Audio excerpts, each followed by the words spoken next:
Hello viewers, welcome to miracle world YouTube channel. నేను మీ మనుశ్రీ. ఇప్పుడు మీరు వినబోయే నవల నన్ను రక్షించండి ప్లీజ్. పార్ట్ 10.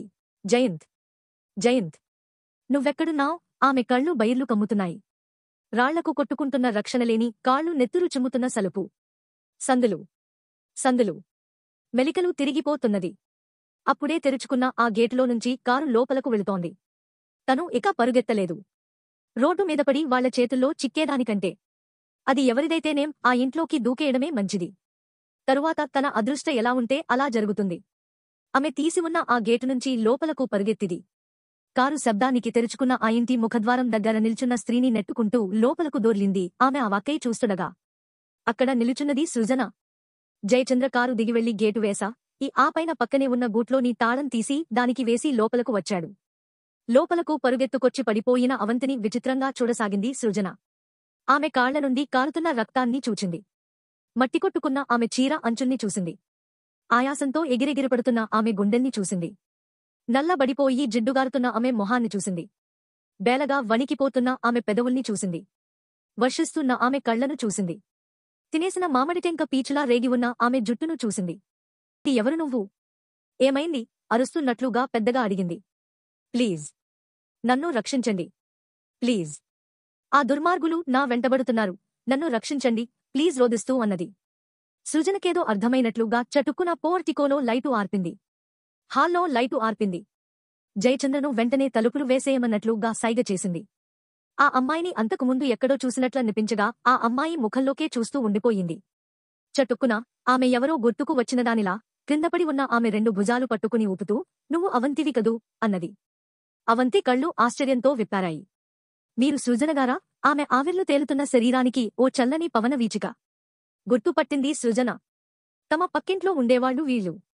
తండ్రిపోయిన తరువాత ఈ అమ్మాయి తల్లి మిషన్ మీద గుడ్డలు కుట్టి వీళ్లను పోషించింది. ఈ అమ్మాయికి ఓ అక్కయ్య కూడా ఉండాలి కదా అన్నట్లుగా అవంతి ముఖంలోకి చూసింది.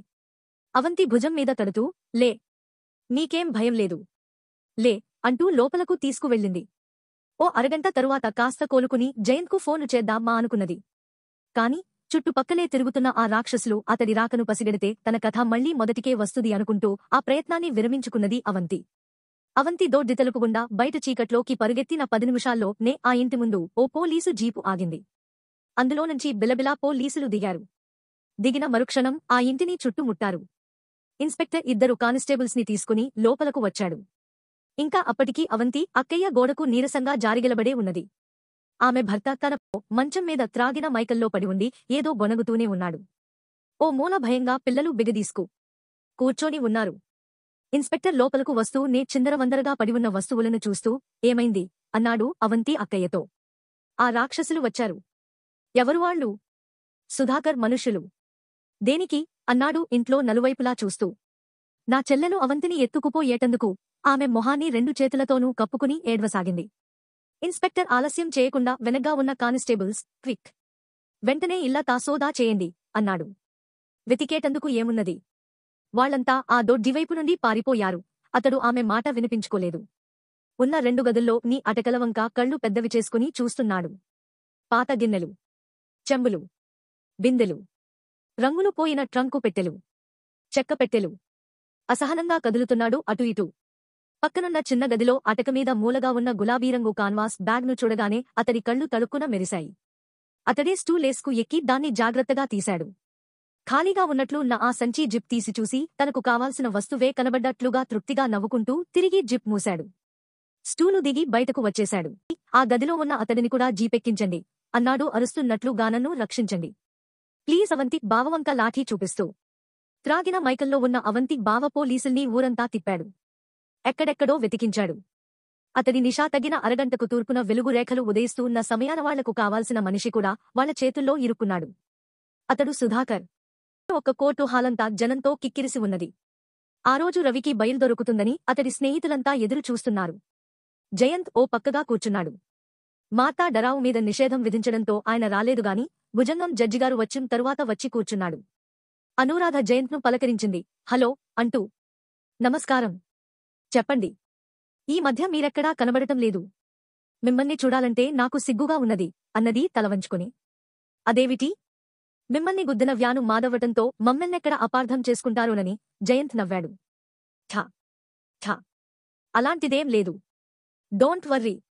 మీ వ్యానును ఎవరో ఎత్తుకు వెళ్లి నాకు గుద్దేస్తే మీరెలా బాధ్యులవుతారు? అదేదో కల్పించిన కత్తుండు అని నేను ఆపో హపడటానికైనా మీరు నాకు యాక్సిడెంట్ అయిన తరువాత ఇవ్వలేదే పోలీసు రిపోర్టు.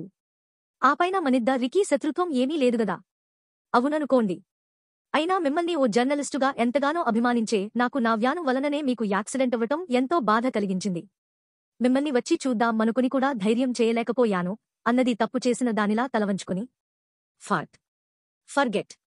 దాన్ని మర్చిపోడి. మన స్నేహానికి ఆ చిన్న సంఘటన అవరోధం కాకూడదు. ఒక్క నిమిషం వాళ్ల నడుమ నిశ్శబ్దం ఆవరించింది. రవిని చూస్తుంటే నాకు చాలా బాధగా ఉన్నది. ఓవైపున కాబోయే భార్య హత్యగావింపబడటం, అంతకుమించి ఆ హత్యా నేరం అతడి మీదే పడటం. కొంతమందికి కొన్ని రోజులలాగే భయంకరమైన పీడకలల్లా గడిచిపోతాయి. నేరస్తుడు హాయిగా అందలమెక్కి ఆనందాన్ని అనుభవిస్తూటే అమాయకులు కష్టాల కోరల్లో ఇరుక్కుని గిలగిలలాడుతుంటారు. నేను మా నాన్న ద్వారా ప్రయత్నిస్తున్నాను. అసెంబ్లీలోనూ పార్లమెంటులో కూడా ఈ విషయం చర్చకు వచ్చేలా. నా కోరికంతా రవి ఎంత త్వరగా వీలైతే అంత త్వరగా బయటకు రావాలని జడ్జిగారు కోర్టు హాల్లోకి వస్తుండటంతో అంతా నిశ్శబ్దం ఏర్పడింది. డిఫెన్స్ లాయర్ లోకనాథం చాలా హుషారుగా ఉన్నాడు. బోనులో అవంతి బావ నిలబడి ఉన్నాడు. లోకనాథం అతడి దగ్గరకు వెళ్లి మీ పేరు అడిగాడు. ప్రకాశం. ఏం చేస్తుంటారు? ఓ ప్రైవేటు కంపెనీలో ఫిట్టర్గా పనిచేస్తున్నాను. 3 రోజుల క్రితం రాత్రి 10 గంటలప్పుడు పోలీసులు మీ ఇంట్లో అటక మీద నుంచి గులాబీ రంగు సంచిని తీసుకువచ్చారు, అవునా? అవును. అందులో ఏమున్నదో తెలుసా? తెలియదు. అది మీ ఇంటికి ఎలా వచ్చింది? సుధాకర్ దాచి పెట్టమని ఇచ్చాడు.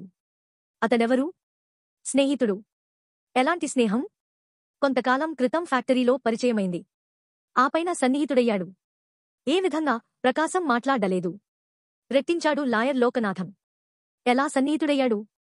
బార్లో. త్రాగుబోతూ ఫ్రెండా? మాట్లాడలేదు ప్రకాశం. బారుతోటే ఆగిందా? ఇంకా ముందుకు వెళ్ళిందా మీ స్నేహం? అతడిని సూటిగా చూస్తూ అడిగాడు.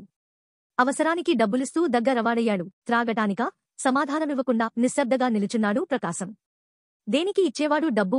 గట్టిగా అడిగాడు. ప్రకాశం తడబడ్డాడు. ఇంట్లో అవసరాలకు. ఈ మధ్య నేను ఉద్యోగరీత్యా ఇబ్బందుల్లో పడ్డాను. ఎలాంటి ఇబ్బందులు? సస్పెండ్ అయ్యాను. ఇల్లు గడవటం కష్టమైంది. అందుకని. ఎందుకు సస్పెండ్ అయ్యావ్? మౌనంగా ఉండిపోయాడు ప్రకాశం తలవంచుకుని. మిస్టర్ ప్రకాశం, ఉద్యోగంలో ఎందుకు సస్పెండ్ అయ్యావో చెప్పు. అతడు ఒక్క క్షణం ఆలోచిస్తున్నట్లుగా ఆగాడు. నాకు మరెలాంటి దుర్వ్యసనాలు లేవు, త్రాగుడు తప్ప. త్రాగి పనికి వెళ్లటంతో సస్పెండ్ చేశారు అన్నాడు నిజాయితీగా అతడి తప్పు ఒప్పుకుంటూ. ఒక హంతకుడితో స్నేహం చేయటం వలన ఈ క్షణాన నీ పరిస్థితి ఏమిటో నీకు అర్థమైందా? నాకు అతడు హంతకుడని తెలియదు. నా అవసరాలకు డబ్బుతో ఆదుకుంటుండటంతో బాగా డబ్బున్న ఓ మంచి స్నేహితుడిగానే కాకుండా నా మేలుగోరేవాడిగానే నేను భావించాను. అందుకనేనా నీ మరదల్ని అతడికిచ్చి వివాహం చేయాలని నిర్ణయించుకున్నది? అవును. డబ్బున అతడి దగ్గర ఆమె సుఖపడుతుందనే ఆశపడ్డాను. కాదు కాదు, నువ్వు చెబుతున్నది అబద్ధ. ఆమె అంటే మోజుపడి అతడికి ఆ అమ్మాయిని నువ్వు అమ్మకానికి పెట్టావ్, అవునా? అతడు 2 చేతులతోనూ మొహాన్ని కప్పుకున్నాడు. ఆ అమ్మాయిని నువ్వు అతడికి అప్పచెబితే నీకు సుధాకర్ డబ్బు ఇస్తానన్నాడు. అవునా? కాదా? అలాంటిదేం లేదు. పెళ్లి చేయమన్నాడు. చేస్తానన్నాను. ప్రకాశానికి దుమఖం ఆగలేదు. కళ్ల వెంట నీరు ధారాపాతంగా కారసాగింది. ఓకే, అది వదిలేయ్. నీకు సుధాకర్ సంచి ఇచ్చాడు దాచిపెట్టమని. నువ్వు తీసుకున్నావ్. అందులో ఏమున్నదో అడిగావా? నేను అడగలేదు. ఎందుకు అడగలేదు? అతడు తరువాత తీసుకంటాను అట్టిపెట్టు అన్నప్పుడు నాకంతగా అందులో ఏమున్నదో అడగాలనిపించలేదు. అందున ఆ సంచి ఖాళీగానే ఉన్నది అనిపించింది నాకు. సరే, ఆ విషయాన్ని చాలా తేలిగ్గా తీసుకున్నానంటావ్. అటువంటప్పుడు దానిని అంత జాగ్రత్తగా అటకమీద ఎందుకు పెట్టావు? గదిలో ఓ పక్కన పడేయవచ్చుగదా. నాది చాలా చిన్న ఇల్లు. క్రింద పడేస్తే పిల్లలు తీసి పాడుచేస్తా రేమోనని అటకమీద పడేశాను. అతడు ఎప్పుడు అడిగితే అప్పుడు తీసి ఇవ్వవచ్చులే అన్నట్లుగా. అందులో ఓ అమాయకురాలిని చంపిన మారణాయుధం ఉన్నదని ఇప్పటికైనా తెలిసిందా నీకు? అతడు తలవంచుకు నిలుచున్నాడు. తెలుసా? తెలియదా? పిఎస్ తెలిసింది. పోలీసుల ద్వారా. హత్యకు ఉపయోగించిన వస్తువును దగ్గర ఉంచుకోవటం నేరమని తెలుసా? అతడు మాట్లాడలేకపోయాడు. ఒక్క క్షణమాగి నేను తెలిసి చేయలేదు. స్నేహితుడిని గుడ్డిగా నమ్మి ఆ సంచి తీసుకుని మా ఇంట్లో దాచాను అన్నాడు 2 చేతులు జోడించి నమస్కరిస్తూ. దట్సాల్ యువర్ ఆనర్ అంటూ వెళ్లి తన కుర్చీలో కూర్చున్నాడు లోకనాథం. పబ్లిక్ ప్రాసిక్యూటర్ ప్రకాశాన్ని క్రాస్ ఎగ్జామిన్ చేయటానికి ఉత్సాహం చూపించలేదు. ఫోరెన్సిక్ ల్యాబ్ నుంచి ల్యాబొరేటరీ అధికారిని సాక్షిగా పిలిచారు. లోకనాథం తిరిగి లేచాడు. మీరు ల్యాబ్లో ఎన్నాళ్ల బట్టి పనిచేస్తున్నారు? 15 సంవత్సరాల బట్టి. మీరు ఏం చేస్తుంటారు అక్కడ? నేను ఫోరెన్సిక్ పాథాలజిస్ట్ను. రక్తపు మరకలు ఎండిపోయిన తరువాత కూడా ఆ రక్త ఎవరిదో గుర్తించగలుగుతారా మీరు? చెప్పవచ్చు. DNA టెస్ట్లో తెలుస్తుంది. ఖచ్చితంగానా? చూచాయగానా? ఖచ్చితంగా. తాడు మీద ఉన్న రక్తపు మరక ఏ group? AB H negatives. Nylon తాడు మీద ఉన్న ఎండిపోయిన రక్తపు మరక హత్య గావింపబడిన రత్నదేనా? మా పరీక్షలో రెండూ ఒకటే అని తెలిసింది. అసలు ఆమెది అరుదైన గ్రూపు. DNA చేయకుండానే చెప్పవచ్చు. అయినా 100% ఫలితాలు ఖచ్చితంగా రావాలనే ఉద్దేశ్యంతో DNA కూడా చేశాం. ఆ తాడు మీద ఉన్న రక్తపు మరక హత్య గావింపబడిన రత్నదే. Okay. Thank you. That's all your honour. జడ్జిగారు పబ్లిక్ ప్రాసిక్యూటర్ వంక చూశారు. అయినా నథింగ్ సార్ అంటూ కూర్చున్నాడు. పోలీస్ ఇన్స్పెక్టర్ విట్నెస్ స్టాండులో నిలుచున్నాడు. డిఫెన్స్ లాయర్ లోకనాథం అతడిని ప్రశ్నించటం మొదలుపెట్టాడు. 3 రోజుల క్రితం రాత్రి 10 గంటలప్పుడు ప్రకాశం అనబడే ఓ వ్యక్తి ఇంటికి వెళ్లి వాళ్ల ఇంట్లో అటక మీద ఉన్న సంచిని మీరు స్వాధీనం చేసుకున్నారు, అవునా? అవునండి. దాంట్లో ఏమున్నది? రత్న హత్యకు ఉపయోగించిన ఓ ఖరీదైన నైలాన్ తాడు. అది ఏ రంగులో ఉన్నది? పసుపు పచ్చ రంగులో ఉన్నది. ఎంత పొడుగున్నది? ఓ గజం పైనే ఉంటుంది. దాని ఆకారం ఎలా ఉన్నది? నైలాన్ దారాన్ని జడలా అల్లి ప్రత్యేకంగా తయారుచేశారా అన్నట్లున్నది. ప్రత్యేకంగా అంటే? నేను అలాంటి తాడును ఎప్పుడూ, ఎక్కడా ఇంతవరకు చూసిన గుర్తులేదు. అందుకే ప్రత్యేకంగా ఉన్నట్లున్నది అన్నాను. రత్న హత్యకు ఉపయోగించిన నైలాన్ తాడు అన్నారు. దాన్నే ఆమెను హత్య చేయటానికి ఉపయోగించారని మీరెలా చెప్పగలరు? అక్కడక్కడ దానిమీద రక్తపు మరకలు ఎండిపోయి తుప్పు రంగులో ఉన్నాయి. ఆ తాడును పరీక్షించేటందుకు ల్యాబ్కు ఇచ్చాం. అవి రక్తపు మరకలేనని, అందున హతురాలైన రత్నవేనని వారు ధృవీకరించారు. అంటే ఆ తాడుతోనే రత్నను హత్య చేశారు అనే విషయాన్ని మీరు ఖచ్చితంగా చెప్పగలరు, అవునా? అవును.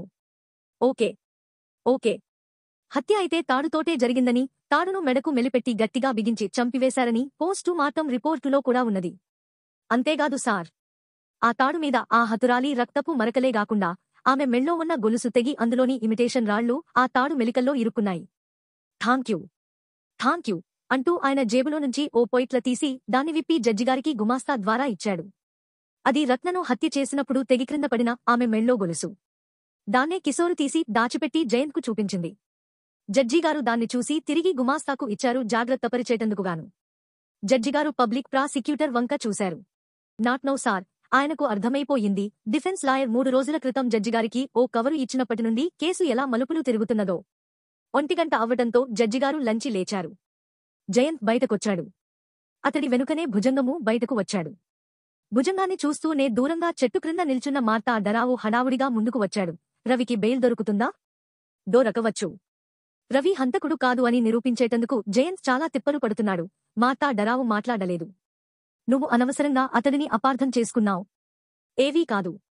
ఉద్యోగం పీకేయటంతో బుర్ర తిరిగి ఇప్పుడు సరైన పంథాలో నడుస్తున్నాడన్నమాట అన్నాడు ఎగతాళిగా. భుజంగం నవ్వాడు. నువ్వు పోం రబాటు పడుతున్నావురా మార్తాడం. అతడు ఒకళ్లకు దడిసే మనిషి కాదు. ₹1 రోడ్డు అవతలగా ఉన్న హోటల్కు నడుచుకుంటూ వెళ్లారు. బెయిల్ దొరికితే ముందు వాడిని ఈ ఊరు నుంచి పంపించివేస్తాను. బెయిల్ నిబంధనల ప్రకారం నడుచుకోవాలి గదా అంటూ కాఫీ త్రాగుతూ, మొన్న చీఫ్ మినిస్టర్ని, పార్టీ ప్రెసిడెంట్ని కలిశాను. నీ విషయం ఎత్తాను. నీకు ఎలక్షన్లలో సీటు ఇచ్చేటందుకు వ్యతిరేకత చూపలేదు. తరువాత వాళ్లు మనల్ని అపార్థం చేసుకోకుండా ముందుగా నేనే ఈ కేసు గురించి చెప్పాను. అసలు హంతకుడు దొరకగానే వాళ్ల మీద పడ్డా ఈ మచ్చ కూడా పోతుందన్నాను. ఆయనేమన్నాడో తెలుసా? టిక్కెట్టు ఇవ్వడానికి ఇంకా 3 నెలల టైమున్నది గదా, ఈలోగా ఆ కేసు తేల్చండి అన్నాడు. ఆపైన డబ్బుతో రెడీ అవ్వమన్నాడు అన్నాడు భుజంగం. చూడు భుజంగం, పిల్లవాడి మీద వచ్చిన అభియోగంతో నా బుర్ర పాడైపోయింది. నాకు ఎన్నికల మీద ఎలాంటి ఉత్సుకత కలగటం లేదు అన్నాడు చాలా నిరాసక్తగా మార్తా డరావు. అరే, నేను చెబుతున్నాను విను. రవి నిర్దోషిగా బయటకు వస్తాడు. ఇప్పుడు బెయిల్ దొరికినా దొరక్కపోయినా ఈ కేసు ఇంకో 10-15 రోజుల కంటే ఎక్కువ నడవదు. నీ ఆశీస్సులతో అలా జరగాలనే కోరుకుంటున్నాను. ₹1 బయటకు వచ్చి మళ్లీ రోడ్డు దాటారు. మార్తా డరావు బయటే ఉండిపోయాడు. భుజంగం కోర్టు హాల్లోకి వెళ్లాడు. అప్పుడే జడ్జిగారు కూడా తన ఛేంబర్స్లో నుంచి బయటకు వచ్చి కోర్టు హాల్లో కాలు పెట్టారు. సుధాకర్ను తీసుకువచ్చి బోనులో నిలబెట్టారు. డిఫెన్స్ లాయర్ లోకనాథం కళ్లజోడు సర్దుకుంటూ వెళ్లి అతడికి దగ్గరగా నిలుచున్నాడు. నీ పేరు? సుధాకర్. ఏం చేస్తుంటావ్? వ్యాపారం. ఏం వ్యాపారం? ఒకటనేం లేదు. ఎందులో ₹10 లాభం ఉంటే అందులో 1000 పెట్టేయటమే. అన్నాడు చాలా నిర్లక్ష్యంగా తల ఎగరవేస్తూ. ప్రకాశం నీకెలా తెలుసు? వాళ్ళ ఫ్యాక్టరీకి నేను మెటీరియల్ సప్లై చేస్తుంటాను. అక్కడ పరిచయమైంది. మీ పరిచయం ఫ్యాక్టరీ వరకేనా? బయట కూడానా? రోజూ సాయంత్రం పూట కలిసి త్రాగుతాం. నువ్వు ప్రకాశంకు సంచి ఏదైనా ఇచ్చావా? ఇచ్చాను. భద్రంగా దాచిపెట్టమనేనా? ఉంచమని ఇచ్చాను. వెళుతుంటే దారిలో కనబడ్డాడు. తరువాత తీసుకుంటానే ఉంచు అన్నాను. సరే అని తీసుకున్నాడు. అది అతడింట్లో ఉండటమే న్యాయమనిపించింది నాకు గనుక. ఎందుకు? దాంట్లో ఉన్న వస్తువుకు ఆ ఇంట్లో ఉన్న మనిషికి సంబంధం ఉన్నది. ఎలాంటి సంబంధం? ఆశ్చర్యంగా అతడినే చూస్తూ అడిగాడు లాయరు లోకనాథం. ఈ ప్రశ్నలన్నీ అనవసరం సార్. ఆ సంచి నాది. అందులో ఉన్న నైలాన్ తాడు నాది.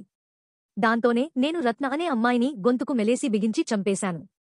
దానిమీద, ఆ సంచి మీద నావేలి ముద్రలున్నాయి.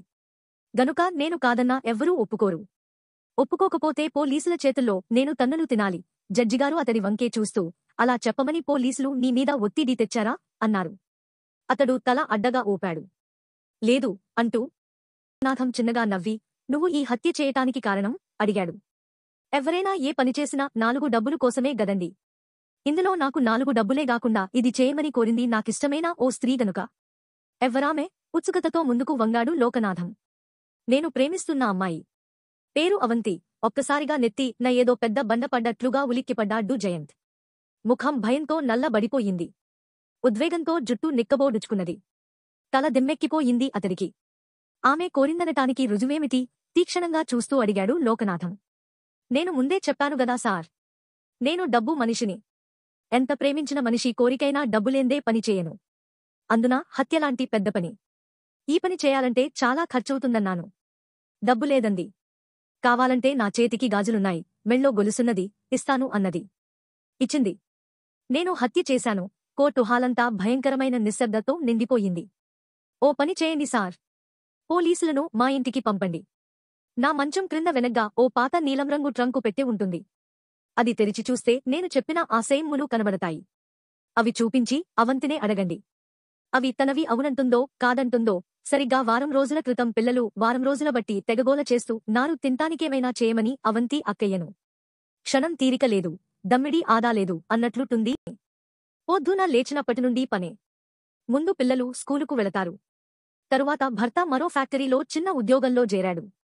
తలా కాస్తా అన్నం తిని క్యారియర్లో పెట్టుకు వెళతారు లంచ్కి. పొద్దున తింటానికో ఆధరువు, మధ్యాహ్నం లంచ్ ఆధరువు. అవంతికి హోటల్ వాళ్లే లంచ్ ఇస్తారు కనుక ఆమె ఏమీ తీసుకువెళ్లదు. ఆదివారం అందరికీ సెలవు అవ్వటంతో లేస్తూ నే అవంతి అక్కయ్య ఉప్మా చేసి తలా కాస్తా పెట్టింది. ఆపైన భోజనాలను 1 గంట దాకా అడగొద్దని ఆజ్ఞలు జారీ చేసింది. 1 కిలో శనగపిండిలో కాస్త బియ్యపు పిండి కలిపింది కారపూస తయారు చేసేందుకు. ఇంట్లో చిన్న చిన్న పనులన్నీ పూర్తిచేసి భర్తను బయటకు, పిల్లలను ఆడుకోవటానికి పంపివేసింది. అవంతిని తను స్నానం చేసి వచ్చేలోగా అటకమీద ఉన్న కారపూస గిద్దన్ని వెతికి తీయమన్నది. అవంతి సరదాపడింది. తనే చేయాలనుకుంది. తను చూస్తూనే ఉన్నది పిల్లలు తనని, అక్కని ఎలా సతాయిస్తున్నది. అప్పటికీ తను వస్తూ 2-3 రోజులకొకసారన్నా పిల్లలకు ఏదో ఒకటి కొనుక్కు వస్తూనే ఉంటుంది. నూనె రాసుకున్న జుట్టును ముడివేసుకుని మంచాన్ని అటకు క్రిందకు లాగింది. ఫ్యాను ఆపింది. మంచం మీద పరుపు తీసి చెక్కమీద ప్లాస్టిక్ స్టూలు వేసింది. దానిమీదగా ఎక్కి అటకమీద గిద్దల్ని వెతకసాగింది. అక్కడ పాత సామాన్లు చాలా ఉన్నాయి. వాటిని పారేయబుద్ధి కాదు, ఉపయోగపడవు. అరంగుళం మందాన దుమ్ము కొట్టుకుని ఉన్నాయి. వాటిని చూస్తుంటే చికాకు వేసింది అవంతికి. వాటిని ముట్టుకుంటే చాలు చేతులు నల్లబడిపోతున్నాయి. దిగి ముందు గదిలోకి పోయి ఓ ఖాళీ అట్టపెట్టె తీసుకుని మళ్లీ ఎక్కింది. దాన్ని ఆ అటకమీదే ఓ పక్కగా పెట్టి చేతికందిన చిన్న చిన్న వస్తువులనన్నిటినీ అందులో పడేసింది. పక్కనే ఓ పాత ట్రంకు పెట్టె. మూత పైకెత్తి లోపల చూస్తే అంతా స్టీలు సామాన్లు. కొత్తవి పాతవి, వాటి మధ్యలో స్టెయిన్లెస్లు వే కారపూస గిద్దలు. అందులో ఉపయోగించే వివిధ రకాల చిల్లుల ప్లేట్లు. వాటిని బయటకు తీసింది. పెట్టె మూతవేసి దిగబోతూ దాని పక్కనే ఉన్న జిప్ హ్యాండ్ బ్యాగ్ను అందుకున్నది. దాన్ని ముందుకు లాగి అందులో ఏమున్నదో నన్నట్లుగా జిప్ తీసింది. అందులోకి చూస్తూనే ఆశ్చర్యపోయింది. అందులో ప్లాస్టిక్ బారెడు తాడుముక్క ఉంది. పసుపు పచ్చని నైలాన్ దారాలు జడలా అల్లి అందంగా ఉన్నది. ఏమి తాడా అది అనుకుంటూ క్రిందకు దిగి ట్యూబ్ కాంతిలో సంచీని పూర్తిగా తెరిచి చూసింది. ఆ వెడల్పైన తాడుమీద అక్కడక్కడా తుప్పురంగులో మరకలు. ఆమెకు అది ఎందుకలా ఉన్నదో అర్థంగాకపోయినా వింతగా దాన్నే చూస్తూ ఉండిపోయింది చాలాసేపు. నైలాన్ తాడుమీద నెత్తుటి మరకల్లా ఉన్న ఆ మరకలు ఆమెకు చాలా విచిత్రంగా తోచాయి. భృకుటి ముడివడింది. అది ఏమిటో, అది వాళ్ళింట్లో ఎందుకున్నదో అర్థంగాక మెదలకుండా స్టూలెక్కి దాని జిప్ మూసి తీసిన చోటే ఆ సంచీని పెట్టేసింది. అప్పుడే బాత్రూంలోనుంచి చీర మార్చుకోబోతున్న అక్కయ్యను చూస్తూ, ఇవుగో గిద్దలు. అవునే. ఆ పెట్టె పక్కన సంచి ఏవిటి అన్నది అక్కనే చూస్తూ. ఏ సంచి? అదేనే. అదుగో. అది. ఏమోనే. ఆ మధ్య ఎప్పుడో మీ బావ తీసుకువచ్చి అక్కడ పెట్టారు. ఏమిటని నేనడగలేదు, ఆయన చెప్పలేదు. ఏముంది అందులో అన్నది చెల్లెల్ని చూస్తూ. ఏమీ లేదులే. ఏదో పనికిరాని నైలాన్ తాడు ముక్క ఒకటున్నది అంటూనే దిగి గిద్దలు తీసుకుని వంటింట్లోకి వెళ్ళిపోయింది. అప్పుడు 12 గంటలయింది. నువ్వు కూడా స్నానం చేసి వస్తే ఈ పిండి కాస్తా వత్తేద్దా అన్నది. సాయంత్రం జయంత్ను కలిసినప్పుడు మాటల్లో తను అటకమీద చూసిన ఆ సంచి గురించి, అందులోని నైలాన్ తాడు గురించి, దానిమీద నెత్తుటి మరకల్లాటి మరకల గురించి చెప్పినప్పుడు అతడు కన్నార్పకుండా ఆమెనే చూస్తూ ఉండిపోయాడు చాలాసేపు. అతడి మెదడులో ఫ్లాష్ వెలిగింది రత్న హత్య చేయబడిన తీరు. దానికి దీనికి సంబంధం ఉండి ఉండక పోవచ్చు. అయినా ఒకసారి చూస్తేనో అనిపించింది జయంత్కు. అదే అన్నాడు అవంతితో అసలు విషయం చెప్పకుండా చెబితే ఎక్కడ గాభరా పడుతుందో నన్నట్లుగా. నాకోసారి చూపిస్తావా? ఫోటో తీసి పేపర్లో వేయిస్తావా అన్నది నవ్వి. మురిపెంగా అతడి ముఖంలోకి చూస్తూ. మ్యూజియంలో ఇలాంటివే పనికిరాని వస్తువులు పాతకాలం నాటివి ఎంతో అపురూపంగా దాచిపెట్టి దానికో కథ చెప్పేస్తారు. అలాగే దీని వెనుక ఏదైనా కథ ఉన్నదేమోనని అన్నాడు సాలోచనగా ఆ విషయాన్ని చాలా తేలిగ్గా తీసుకుంటున్నట్లుగా నవ్వుతూ. తీసుకువచ్చేదా? అమ్మో! వద్దు. మనం దానిని చూసినట్లుగా మరొకరికి తెలిస్తే అనవసరపు ఆపోహలు, అపార్థాలు, కొట్లాటలు, పేపరులో ఎక్కటాలు.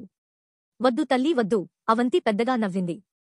నాకు డైలాగులు చెప్పొద్దు అంది చేతిని నోటికి అడ్డుపెట్టుకుని నవ్వాపుకుంటూ. ఎవ్వరూ ఇంట్లో లేనప్పుడు ఫోను చేయి.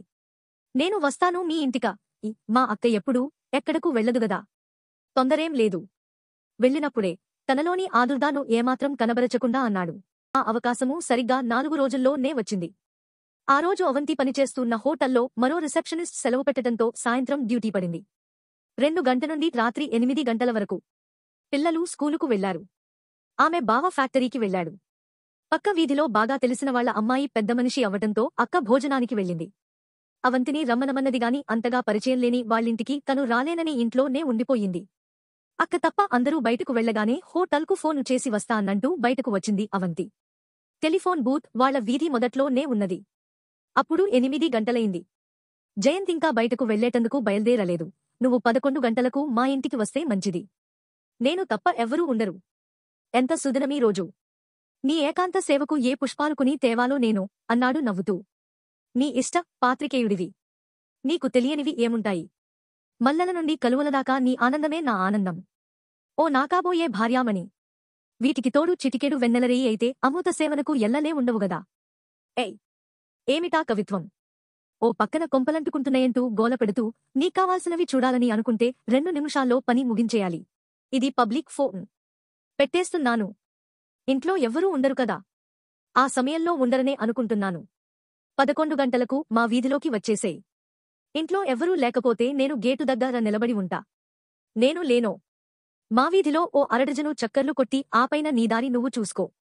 11 గంటలకు అవంతి చెప్పినట్లుగానే వచ్చాడు జయంత్. అతడిని ఆహ్వానిస్తున్నట్లుగా ఆమె గేటు దగ్గరే నిలబడి ఉన్నది. జయంత్ హీరోహోడాను 2 ఇళ్ల అవతల ఓ ఇంటి ముందు ఆపి నడుచుకుంటూ అవంతి దగ్గరకు వచ్చాడు. ₹2 లోపలకు వెళ్లారు. తలుపులు వేస్తావా అన్నాడు కొంటెగా ఆమెను చూస్తూ. ఓహో. దొడ్డి తలుపు తీసి అట్టిపెట్టాను. అదుగో ఆ గదిలో అటకమీద గులాబీ రంగు సంచి ఉన్నది. నేను ఇందాకటిలాగానే గేటు దగ్గర నిలబడి ఉంటాను. నీ పరీక్షలు త్వరగా కాని. మా ఇంట్లో వాళ్ళు ఎవ్వరైనా వస్తుంటే గేటు చప్పుడు చేస్తాను. ఆ సంచి అక్కడే పెట్టి వెనుక తలుపుగుండా రోడ్డెక్కేసేయ్. ఠీక్ హై మేడం. అవంతి వాకిట్లోకి వెళ్ళిపోయింది. 5 నిమిషాల తరువాత తలుపు మీద చిన్నగా శబ్ద చేస్తూ అవంతి అని పిలిచాడు జయంత్. అవంతి లోపలకు వచ్చింది. వెంటనే తలుపు వేసేయ్ అన్నాడు. దేనికట? నువ్వు చేసిన సహాయానికి నా గుండె ఎంతగా ఆనందపడుతున్నదో నీ గుండెకు గుసగుసగా వినిపిస్తుదట. ఎలా వినిపిస్తుదబ్బా? ఏమున్నది? స్టెతస్కోప్ లేదు గనుక. 2 గుండెల్ని మనం ఒక దరి చేరిస్తే అవే చెవులు కొరుక్కుంటాయి. ఛీ. పో. అంతమాటంటావా నన్ను? రేపు సాయంత్రం వరకు నీ ముఖం చూడను పో. బయటకు వచ్చేశాడు జయంత్. సరాసరి హీరోహోడాను 60 కిలోమీటర్ల స్పీడులో తీసుకువెళ్లి పోలీసు కమిషనర్ వినయమూర్తి ఆఫీసు ముందు ఆపాడు. ఆయన బిజీగా ఓ సమావేశంలో ఉండటంతో ఓపిగ్గా ఓ గంట విజిటర్స్ రూంలో టీపాయ్ మీద పడేసి ఉన్న పేపర్లు చదువుతూ కూర్చున్నాడు. 1 గంటకు ఆయన్ను కలవటానికి వీలు చిక్కింది. లోపలకు వెళ్లి అరగంట సేపు ఆ బ్యాగ్ గురించి చర్చిస్తూ కూర్చున్నాడు. దాని ఫలితమే ఆ రాత్రి అవంతి అక్కాబావల గృహంపై పోలీసుల దాడి జరగటం, ఆ బ్యాగ్ను స్వాధీనం చేసుకోవటం. క్రితం రోజు రాత్రి 8 గంటలకు కమల పిల్లవాడిని తీసుకుని కలకత్తా నుండి తండ్రి చక్రధరం ఇంటికి వచ్చింది. ఆ క్రితం రోజే అహ్మదాబాద్ నుండి పెద్ద కొడుకు, ఔరంగాబాద్ నుండి చిన్న కొడుకు సంసారాలతో దిగారు. ఇళ్లలత హడావుడిగా ఉన్నది. ఆ రోజు చక్రధరం తను 35 సంవత్సరాలుగా చేస్తూ ఉన్న కాలేజ్ ఉద్యోగం నుండి రిటైర్ అవుతున్నాడు. కమల కాళ్లు కడుక్కుని లోపలకు వస్తూ, నే మనవణ్ణి చక్రధరం చేతిలో పెట్టేశా. ఇడుగో నాన్నా. మనవడు వచ్చాడు. ఇక నీ రిటైర్మెంట్ బెనిఫిటస్లో వాడికేమిస్తావో ఆలోచించుకో అన్నది నవ్వుతూ. అసలే వాడికి పొద్దున నిద్రలేచిన దగ్గర నుంచి తాత ధ్యాసే. వాడు ఒక్కసారిగా బిగ్గిరిగా క్యామన్నాడు. కలకత్తాలో తాతా తాతా అంటావే ఈయనే. ఏడిస్తే డబ్బులివ్వడురా, నవ్వుతూ కూర్చోవాలి. చక్రధరం చికాగా ముఖం పెట్టాడు. ఓ మాట లేదు, మంచి లేదు. ముసలాడి నయ్యాను కదా, ఆరోగ్యం ఎలా ఉందని అడగటం లేదు. ఒకటే యావ. డబ్బు యావ, విసుక్కున్నాడు. కమల తండ్రి ముఖ కవళికలను పట్టించుకోలేదు. వదినలనుగాని వాళ్ల పిల్లల్నిగాని పలకరించింది లేదు. వంట చేస్తున్న తల్లి దగ్గరకు జేరి తండ్రికి రాబోయే డబ్బుల గురించి చెవులు కొరకటం మొదలుపెట్టింది. పెద్ద కొడుకు ఎవరితోటో మాట్లాడుతున్నాడు ఫోనులో. చిన్న కొడుకు పక్క గదిలో కూర్చుని భార్యతో గుసగుసలాడుతున్నాడు. కొడుకుల్ని, కూతుర్ని చూస్తూ వాళ్ళు అప్పుడు ఎందుకు వచ్చారో అర్థమైనట్లుగా గుండెల నిండా అసహ్యం నింపుకుని వాకిట్లో కూర్చున్నాడు చక్రధరం. అప్పటికే తలంటిపో సుకోని గుడికి వెళ్లి వచ్చాడు. ఇక పనేం లేదు. రాజేశ్వరి వంట ఇంట్లో టిఫిన్లు చేసే హడావుడిలో ఉన్నది. సాయంత్రం 5 గంటలకు కాలేజీలో తనకు ఫేర్వెల్ పెట్టి ప్రిన్సిపాల్ చెప్పారు, ఇవాళ క్లాసులేం తీసుకోవద్దు. సాయంత్రం 4 గంటలకు కాలేజీకి రండి. కొలీగ్స్ అందర్నీ కలిసి గుడ్ బై చెప్పండి. ఆపైన మీటింగ్, పార్టీ అయినా పీది తరువాత ఇంటికి వెళ్లవచ్చు. మీ మిసెస్ను కూడా తప్పక తీసుకురండి పార్టీకి. వారి మాటల్లో ఎంతో ఆప్యాయత ఉన్నది. వారి అనుబంధం ఎన్నో సంవత్సరాలది. చక్రధరం అంగీకరించాడు ఆయన మాటలకు గౌరవం ఇస్తూ. పెద్ద కోడలు, చిన్న కోడలు ఇళ్లతా తిరుగుతూ అన్ని పనులు చేస్తున్నారు.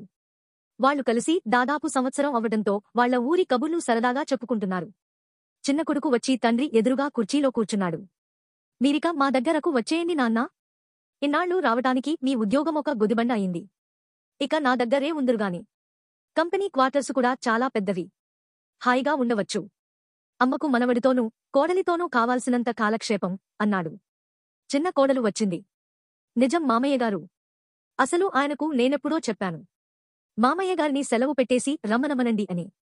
కాని నాన్న ఒప్పుకోరు లేవే అంటూ వాయిదా వేస్తూ వచ్చారు అన్నది వాళ్లకు దగ్గరిలో వాకిటి మెట్లమీద కూర్చుంటూ. ఈయనగారికి ఆ ఉద్యోగం చిన్న పెళ్ళామే. ఓ పగలు లేదు, రాత్రి లేదు. మీరుంటే నాకెంతో ధైర్యంగా ఉంటుంది. పెద్ద కొడుకు అహ్మదాబాద్ కంపెనీలో ఎవరితోటో ఫోనులో మాట్లాడుతూనే ఉన్నాడు. చక్రధరం మనస్సంతా అల్లకల్లోలమవుతున్నది విడవకుండా ఫోనులో మాట్లాడుతున్న వాళ్లను చూస్తుంటే. చిన్న కొడుకు, కోడలు వాకిట్లో తండ్రి దగ్గర కూర్చుని మాట్లాడుతుండటం చూసిన కమల చెంగున కొడుకును తీసుకుని బయటకు వచ్చింది. తండ్రి ఒడిలో మనవణ్ణి కూలేస్తూ, అది కాదు నాన్నా. ఇంతకీ 5-6 లక్షలన్నా వస్తా యా నువ్వు రిటైర్ అయితే. ఏం చేద్దా అనుకుంటున్నావ్ ఆ డబ్బుతో? మీ అల్లుడికి తెలిసిన కంపెనీలు చాలా ఉన్నాయి. ఎక్కడ పెట్టినా కావాల్సినంత వడ్డీ అన్నది కళ్ళు పెద్దవి చేసుకుని తండ్రినే చూస్తూ.